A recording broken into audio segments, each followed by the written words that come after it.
s'appelle l'Afrique. Mais les contradictions, il y a un magma de contradictions. Ce qui se passe en République démocratique du Congo est un scandale permanent.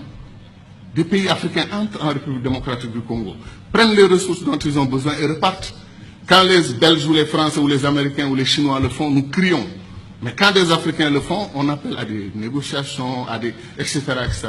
Il y a des injustices que des Africains commettent sur d'autres Africains. Qu'est-ce qui nous empêche de faire les ponts sur le fleuve Rosso entre le Sénégal et la Mauritanie?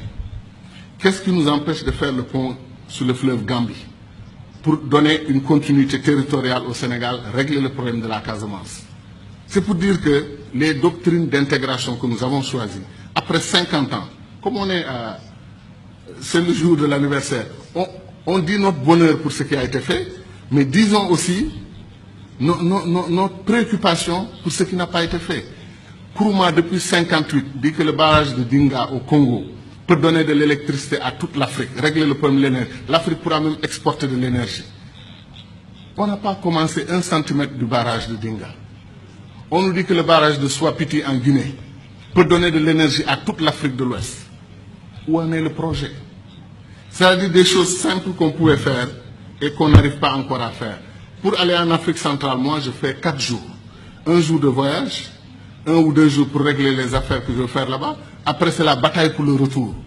La dernière fois, je suis allé à Douala. Air Sénégal a annulé son vol. Je suis resté 6 heures à l'aéroport. Et après, on m'a dit que non, Air Sénégal n'a pas tout à fait annulé. Ils arrivent. On prend 2 avions et on dit qu'on a une compagnie aérienne.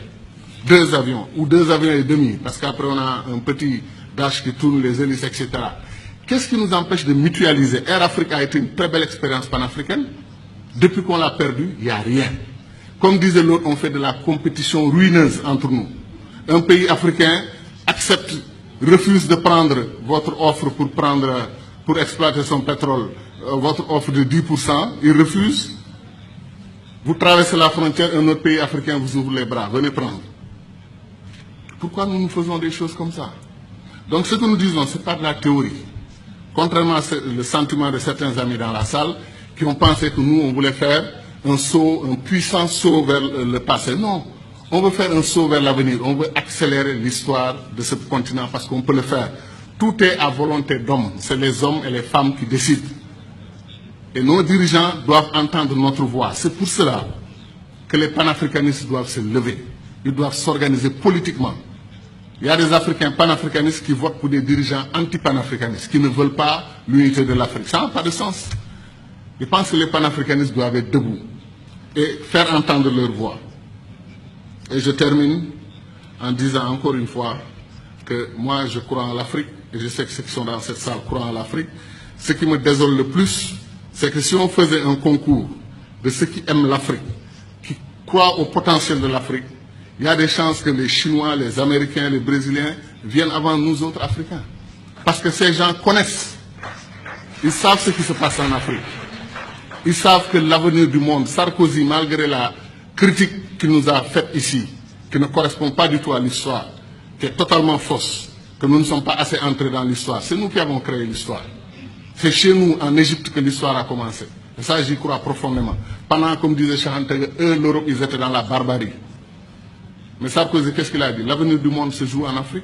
Il est important de nouer des alliances avec les Africains dès maintenant. Bien qu'il ne l'ait pas fait côté immigration. Mais je veux dire que c'est ça. L'avenir du monde se joue chez nous. On semble être les derniers à en être conscients. L'or, le diamant, le pétrole, chaque jour que Dieu fait, un pays africain se découvre pays pétrolier. Il y a des pays comme le Mozambique vers la Tanzanie. On découvre qu'ils ont des réserves d'or et des réserves de pétrole et de gaz supérieures aux réserves du Koweït. Vous vous rendez compte? L'Afrique est un don de Dieu. Est-ce que les Africains en sont conscients? C'est ça la question. Merci.